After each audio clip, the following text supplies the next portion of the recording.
Hey friends, glad you're with us today. I got a phone call a couple weeks ago and they said there's a guy running for governor. He wants to meet you. Can you create some time? So I cleared the deck later that afternoon and a guy named Anthony Tremino walked into my office, and the minute I met him, I liked him. Okay? And part of the reason I liked him is this: he has run a company, and I have a theory, and here's kind of my theory about politics. Nobody should be allowed to run for office unless they've run something. Okay, that just makes sense. So I meet this guy, really like him, love his story, and we're at a Thrive conference. And so I invited him to come up in front of our Thrive conference in a thing on leadership. This was not about politics. This was about leadership and providing leadership at a wider level.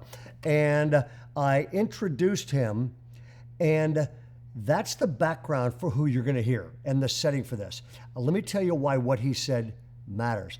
Almost all of us, just like Anthony Tremino, have a whole bunch of things where you're going, I know I should run for governor, or I know I should do whatever, or I know I should change, or I know I should lose weight, or I know I should, whatever your list is of things that you know should happen, but they look impossible. That happened in Romans chapter 4.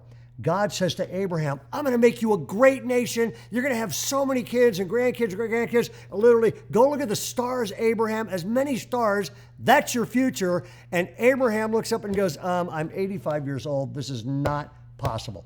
What do you do when you know something would be good for your future, but it looks impossible? And there is a great verse, Romans chapter 4, verse 18. It says this: against all hope, Abraham, in hope, believed and became. If you got your Bible open, circle the word believe and circle the word became. Which one's first? Belief is first, then become is second. In other words, I will never become something that I want to be until I first believe God can make that happen. Okay?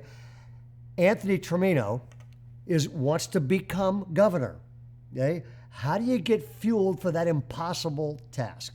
Here is what he told almost 3,000 leaders. This is magnificent. Check it out. I go around the state and so many people come up to me and they say, non-believers, they say, this will never happen. We'll never flip our state. Things will never change. But these are non-believers. I have no problem with non-believers not believing in miracles. But I have a problem when the church starts to talk like that. And this is what I would say to the church, and I want to encourage you.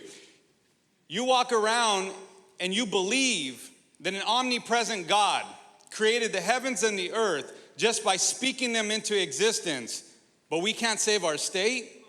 You believe a whale swallowed a man and spit him out, that 3 men were thrust into a furnace, walked out without their clothes even being burned. You believe a few loaves fed the multitude, the blind can see, the lame can walk, that a man hung on a cross, died, was resurrected, came back to life and lives again. You believe all of that. But you don't believe we can take back our schools, our cities, our counties, our state, and our nation? It's time the church starts operating in the fullness and authority of heirs to the throne.